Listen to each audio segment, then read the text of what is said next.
இறையேசுவில் பிரியமான சகோதர சகோதரிகளே, நமது ஆண்டவர் இயேசு கிறிஸ்துவனுடைய திருப்பெயரால் உங்களுக்கும் உங்கள் குடும்பத்தில் இருக்கிற அனைவருக்கும் அன்பும் சமாதானமும் மகிழ்ச்சியும் உண்டாவதாக. அன்பு மிக்கவர்களே, டிசம்பர் மாதம் 16ஆம் தேதி தாயாம் திரு அவை புனித ஒடிலியா என்பவருடைய நினைவு நாளை கொண்டாடுகிறது. இந்த புனிதையானவள் பிறந்தது அல்சாஸ் என்று சொல்லப்படுகிற ஆஸ்திரிய நாட்டுல. இவர் வாழ்ந்தது திருச்சபையுடைய வரலாற்றுல 7வது நூற்றாண்டுல அரசனுக்கு மகளாக பிறக்கிறார். பிறக்கும் பொழுதே பார்வையற்ற பெண்ணாகத்தான் பிறக்கிறார். இதை கண்ட அரசன், ஒரு அரசியாக இருப்பவள் பார்வையற்றவளாக இருக்க முடியாது என்று குழந்தையை வீட்டுக்கு வெளியே போட்டு விடுகிறார். அன்புமிக்கவர்களே, அதற்கு பிறகு இந்த குழந்தையை அங்கிருந்த ஒரு சில பணியாளர்கள் அருகில் இருந்து பெண்கள் வாழ்கிற ஒரு துறவு மடத்திற்கு கொண்டு போய் கொடுக்கிறார்கள். அந்த துறவு மடத்துல தான் பார்வையற்ற இந்த ஒடிலியா வளர்கிறார்.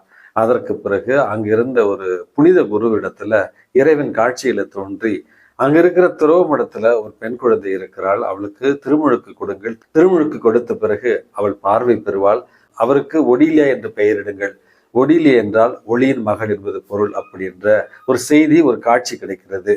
அதன்படியே பெண்கள் வாழ்கிற அந்த துறவு மடத்திற்கு வந்த அந்த புனித குருவானவர் இந்த பார்வையற்ற குழந்தைக்கு திருமுழுக்கு கொடுத்து ஒடிலியா என்று பெயரை சூட்டுகிறார். பெயரை சூட்டிய அடுத்த கணமே அவர் பார்வை பெற்றால் என்றும், அதற்கு பிறகு ஒரு புனிதமான வாழ்வை அந்த துறவு சபையிலேயே அவர் வாழத் தொடங்குகிறார். இதற்கு இடையில ஒடிலியாவினுடைய சகோதரர்களில் ஒருவர் ஒடிலியாவை பார்க்க விரும்பி அரண்மனைக்கு ரகசியமாக வர சொல்லுகிறார்.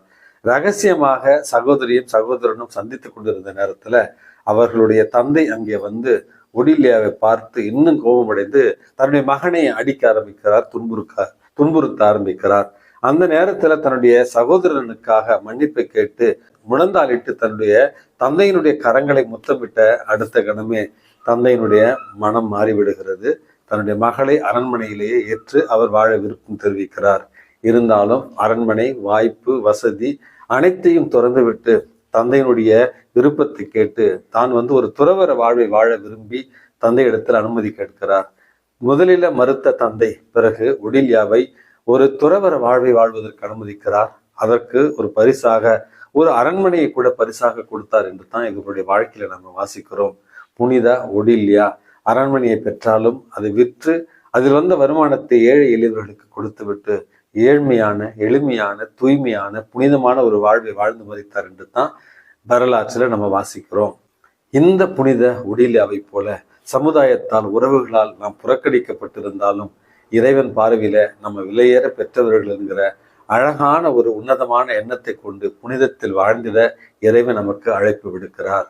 அன்புமிக்கவர்களை, இன்றைக்கு நமக்கு கொடுக்கப்பட்டிருக்கிற நற்செய்தி வாசகத்துல இயேசு ஒரு உவமை சொல்லுகிறார். ஒருவருக்கு 2 மகன்கள். அதுல மூத்தவரிடத்துல, மகனே இன்றைக்கு வயலுக்கு செல்லுகிறாயா என்ற கேள்விக்கு, இல்லை தந்தையே, எனக்கு வேறு ஒரு பணி இருக்கிறது அப்படி என்று இல்லை என்று சொல்லுகிறார்.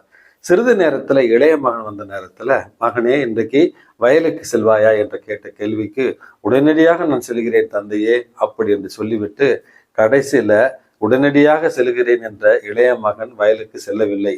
ஆனால் எனக்கு வேறு வேலை இருக்கிறது என்று சொன்ன மூத்த மகன் மனமிறங்கி தந்தைக்காக உதவி செய்ய விரும்பி வயலுக்கு சென்றான் அப்படி என்கிற ஒரு உவமையைத்தான் இதுல நம்ம பார்க்கிறோம். அன்புமிக்கவர்களே, ஆங்கிலத்துல ஆக்ஷன் ஸ்பீக்ஸ் லவுடர் தன் வேர்ட்ஸ் அப்படின்னு சொல்வார்கள். நம்ம பேசுகிற வெறும் வார்த்தைகளை விட ஒரு சிறு செயல் உண்மையாகவே மேன்மையானது என்று சொல்லுவார்கள். இதை இயேசு சொல்வதற்கான காரணம், திருமுழுக்கு யோவான் மனமாற்றத்தை பற்றி அறிவித்தார். பல வரி தண்டுபவர்களும் அல்லது சமுதாயத்துல இழிவாக கருதப்பட்டவர்களும் அவருடைய அந்த மனமாற்றத்திற்கான அழைப்பை ஏற்று மனம் மாறிவிட்டார்கள் என்பதைத்தான் நமது ஆண்டவர் இயேசு கிறிஸ்து நமக்கு இங்கு தெளிவுபட சொல்லுகிறார். இது திருவருகை காலம். ஆண்டவருடைய வருகைக்காக நம்மையே தயாரிக்கிற ஒரு காலம்.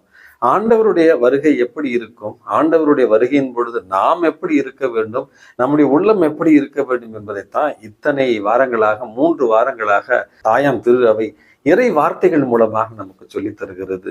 கிறிஸ்து பிறப்பு என்பது கிறிஸ்துவை மையமாக கொண்ட ஒரு விழா.